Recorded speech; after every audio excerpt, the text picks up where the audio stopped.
Welcome back to Old War Stories with Uncle Jay. This one is entitled The Any Key. This is kind of a quick one, kind of nice and change of pace for Old War Stories with Uncle Jay. My sister, over the years when she was growing up, wanted to get a little extra money, and this is before she started working. She was in school and all that. So I don't know if she put an ad in the paper or somebody knew somebody who knew somebody who needed a babysitter. So these people needed a babysitter. And she would go over and babysit their kids. Well, it so turns out that they ended up wanting to get a computer. Oh, my brother knows all about computers. Oh, do you think he wants to come along? Maybe he'd offer some insight. Well, I'll ask him, and that tied me in with these people.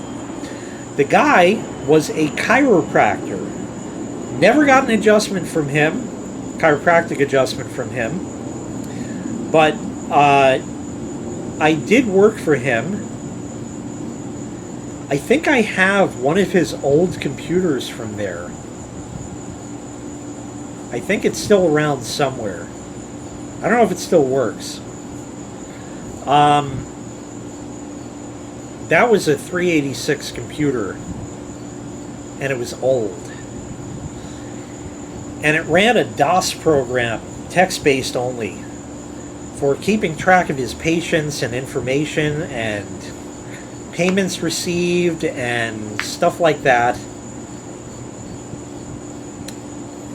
He had the computer at his place of work, but not for home. So then I went along and he bought that. I did tell that old war story already. I think it's called LaBelle. There's a honk in the prescription to that. And you can hear all about that story if you haven't already. I guess it's very important. Anyway, so I helped him with that. I actually babysat the kids a couple of times when my sister was not available, because I knew them well at this time. And the secretary that he had, who mainly used this computer at the job,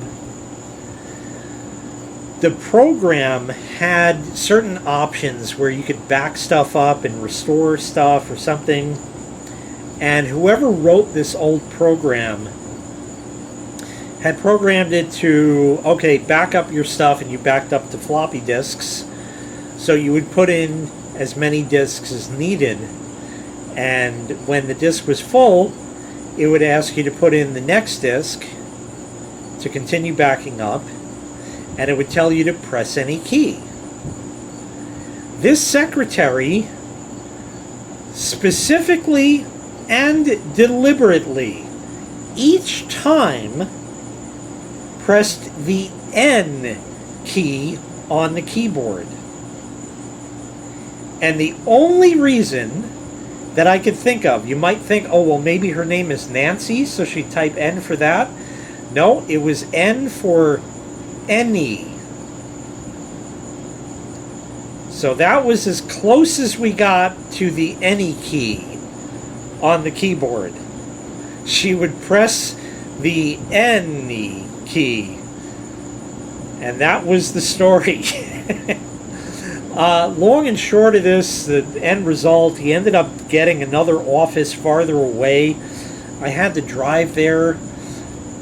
He got a new computer and needed this old program to run on it, but because of the way this program was written, it just really was not compatible with the new machines and the inkjet printers and stuff that were out.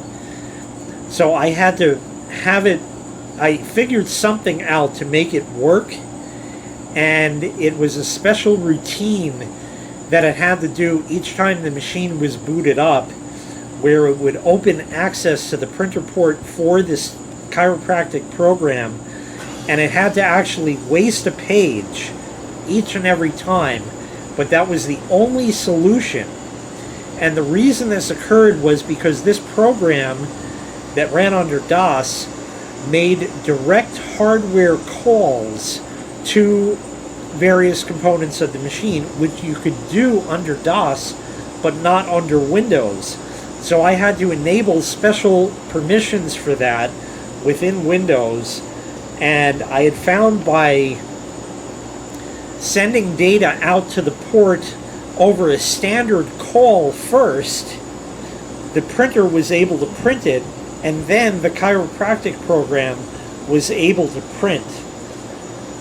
I was at that office maybe twice, and we lost touch with these people. Their kids grew up, they got married, they had their own kids, all of that, and that really is the end of the story. But the N key was the any key, was really the main focus of that. I will never forget that lady. She reminded me of Marcia Wallace and looked a little bit like her, if you remember her. Anyway, that's it for this one. Thanks so much for watching. I really appreciate it. Make sure you click like, make sure you click subscribe, and take care. We'll see you next time. Bye-bye.